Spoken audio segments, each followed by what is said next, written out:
Great Lakes Prepping here. When I first started seeing this style of elevated dog bed made from PVC pipes and fabric, it was usually at dog rescues or kennels and things like that. I'd always assumed that these became popular because of their portability, washability, and most importantly, affordability. They're just made from some PVC pipes and fabric after all. But I guess as with anything, nowadays, they're popular just because they're popular. And when something gets popular, it gets more expensive. I could not believe how much some of these things cost to buy. Not all of them are this crazy, but look at this one for sale on Amazon. A basic looking PVC and fabric dog bed for $142? Yeah, that's for an extra large size. So, okay, here's the medium size one they're selling that's pretty close to the one I made for this video, and they're selling it for $87. Well, that is just absurd to me, and that is why I wanted to see how cheaply I could make my own. Spoiler alert, it was way cheaper. In this video, I'm going to show you exactly how I built it and what parts I needed to do so. And since I'm not especially skilled with my sewing machine, we're building this whole thing without any sewing whatsoever. So let's do it.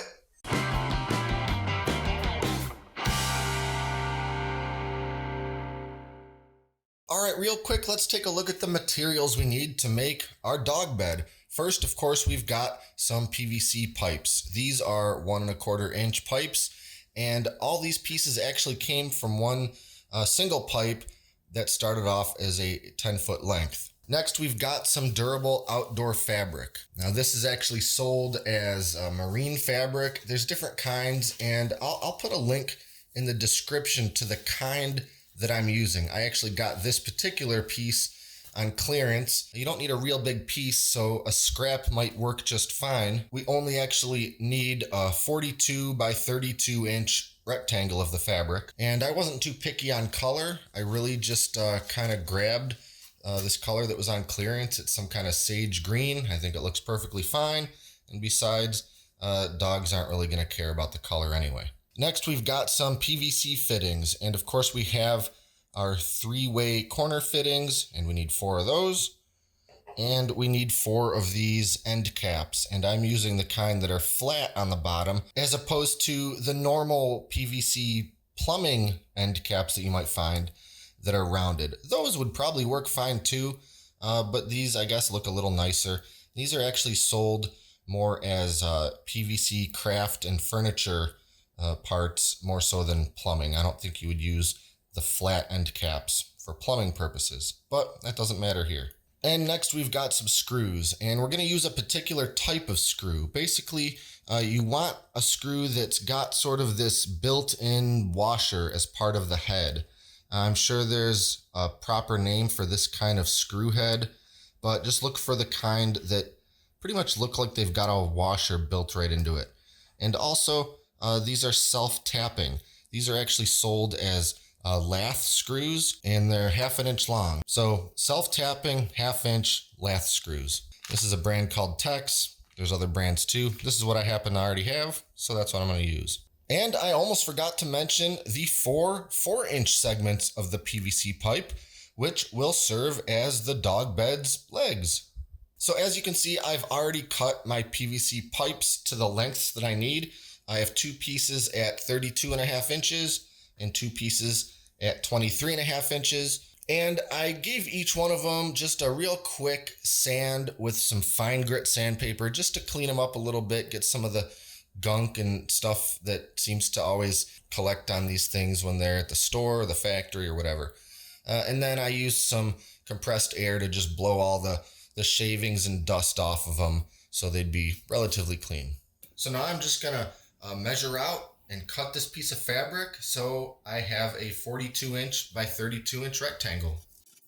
Now we can start putting the frame of this whole thing together, and it really couldn't be simpler. First, we'll make a simple rectangle out of our pipes and fittings, making sure that our 2 short ends are on opposite sides and the 2 long ends are also on opposite sides.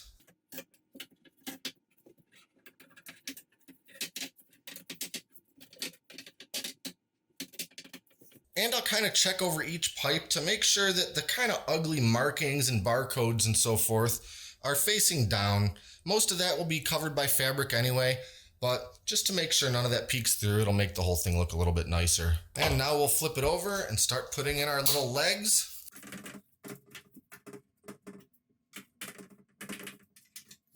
Followed by the flat end caps. And now I'll just kind of tap each one of the joints with the rubber mallet to make sure all the fittings are nice and snug and pretty well even all the way around. Okay, now we want to lay out the fabric, but real quick, I want to mention that this type of outdoor exterior marine fabric actually has sort of two sides to it. One of them is a bit more dull, one of them has a little more color to it, and this more sort of vivid color side is the side that I want facing up. So when I lay this thing out with the bed upside down, of course, I'm going to lay the fabric upside down as well. So after laying out our fabric and setting the frame of the dog bed upside down on the fabric, we want to do our best to make sure that the frame is centered in both directions as best we can on the fabric. And so I'll just measure in a few spots to make sure that the distance between the edge of the fabric and the PVC is the same on the long sides and on the short sides. And next what we need to do is fold the corners over. And the reason we do this is to make sure that when we wrap this fabric around, it will be clear of these corner fittings, and it'll also look a little nicer. So as you can see, the corner here is clearing both of the sides of this fitting. And so you can see as we fold the fabric around the pipe, it's going to be perfectly clear and fold over nice and flat so we can attach it in place. Now, before I really start screwing this fabric into place, I want to make sure that it all looks pretty nice and even from the top. So I'll use some of these clamps so I can just sort of hold this in place while I flip this whole thing over and give it a look.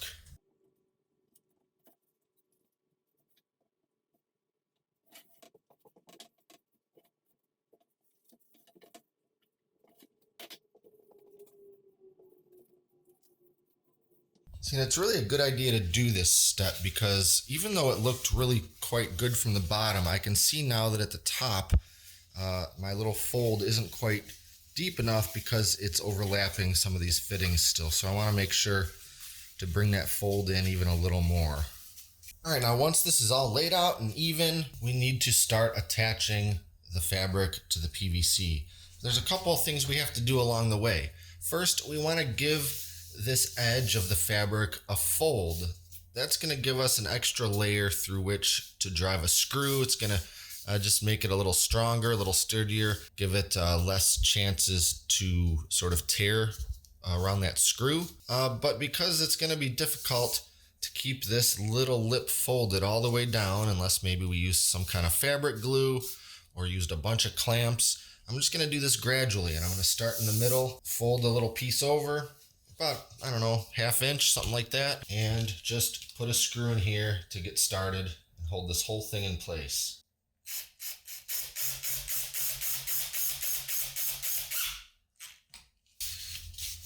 Now we can just sort of start working our way down towards the sides, but I don't want to go too far because before we get to the corner, we are going to actually have to fold this piece in so it will fit around our fittings and give it a nice look and sort of finished appearance to it. So I don't want to go all the way down quite yet, but I'll put in a few more screws just to kind of make sure that it's held in place on this side of the bed.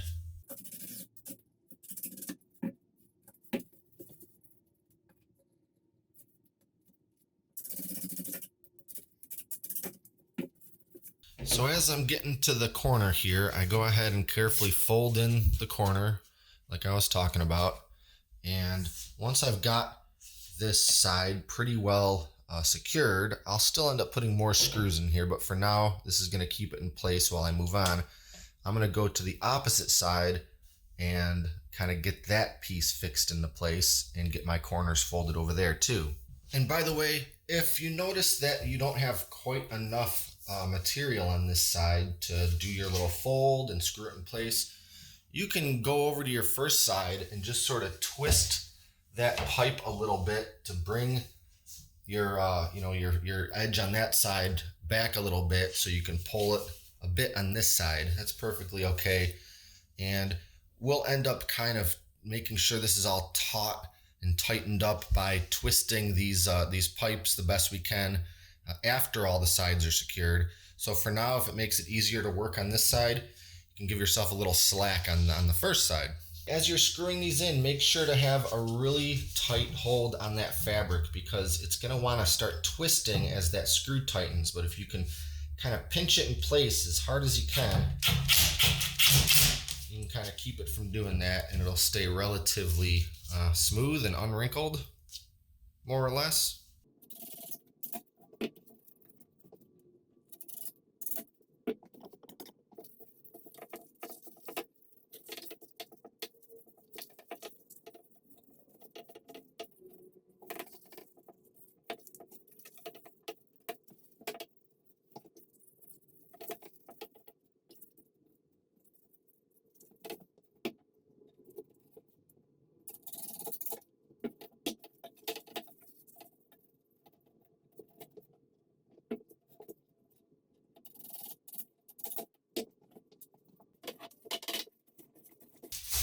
So you should pretty much see how this thing's coming together, and we just need to continue adding our screws and attach the two short sides, and then tighten the thing up, and then we're pretty close to being done.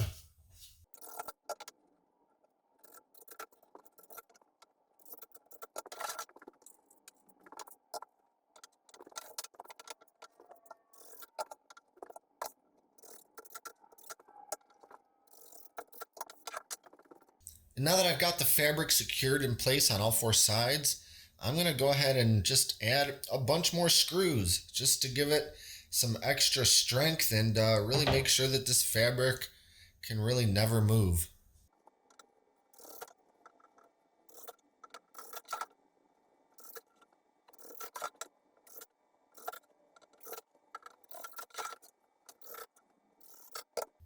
All right, there's really only a couple small things left to do. Like I mentioned earlier, I want to try to twist these pipes a little bit to get this thing as taut as I can get it. Maybe it'll help kind of smooth out some of these slightly wrinkled areas, but it's also just going to make this thing more of a stable surface. These pipes are pounded in place pretty good, so it's going to be a little bit tough to twist these, but I'm just going to do my best. I guess I could use a pipe wrench or two, but I don't want to really chew up these pipes at all, so I'll just try to use my hands.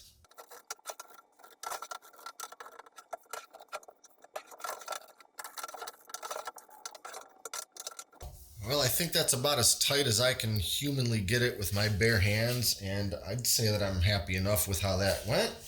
And so there's just one more thing to do. Now, when the weight of a dog gets on this, I don't want it to risk untwisting those pipes. You know, if you're pushing weight down in the middle, it could almost sort of start to, in a way, unravel this fabric by causing the pipes to turn. So I'm just going to put a few screws in the fittings at the ends where the pipes go into them to make sure that they can't swivel.